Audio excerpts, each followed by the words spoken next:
কোটি টাকার মালিক হয়, সেই উপদেষ্টা একটি অন্তর্বর্তীকালীন সরকারের উপদেষ্টা থাকতে পারে না।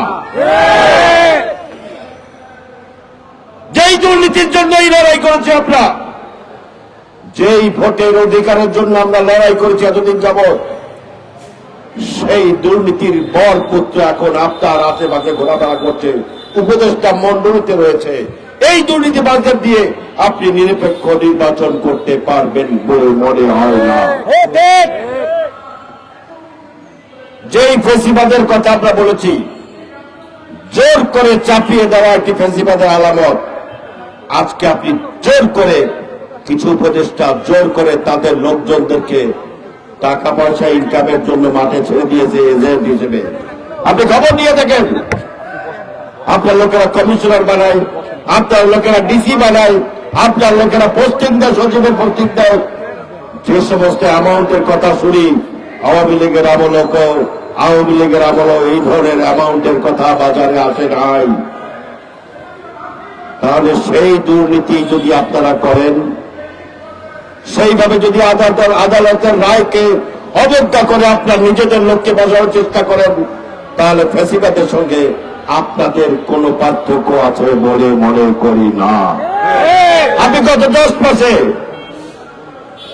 সবচেয়ে বড় যে কাজ করেছেন সেটি হচ্ছে বাংলাদেশের ইতিহাসকে বদলে দেবার জন্য, বাংলাদেশের মানুষের আশা আকাঙ্ক্ষার রূপকে ধারণ করবার জন্য সবচেয়ে বড় কাজ আপনি করেছেন।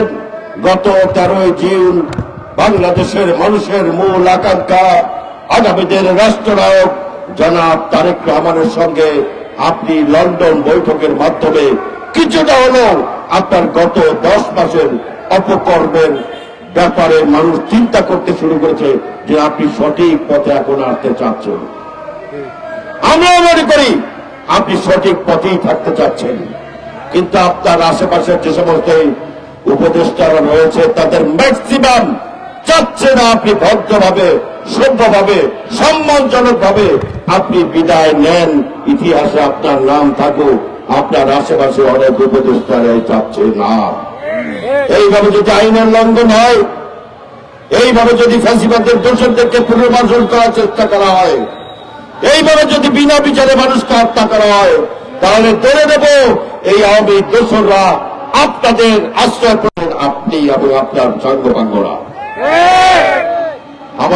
আমরা আপনাকে এখনো মনে করি, আপনাকে মানুষ যেভাবে এখনো চেনে জানে, সেই অনুযায়ী 13 জুনের যে ঐতিহাসিক বৈঠক করেছেন, সেই বৈঠকের আলোকে বাংলাদেশে অনতি বিলম্বে বাংলাদেশের মানুষের সবচেয়ে বড় সমস্যা হচ্ছে এই দেশে একটি নির্বাচিত সরকার নেই। একটি নির্বাচিত সরকার ছাড়া আপনার এই যে মহাযজ্ঞ পরিকল্পনা সংস্কারের কথা বলছেন, সেগুলো কোনদিন বাস্তবায়ন করা সম্ভব নয়। কোন গণতান্ত্রিক রাষ্ট্রে গণতান্ত্রিক সরকার ছাড়া কোন সংস্কার সম্পাদন হয় নাই।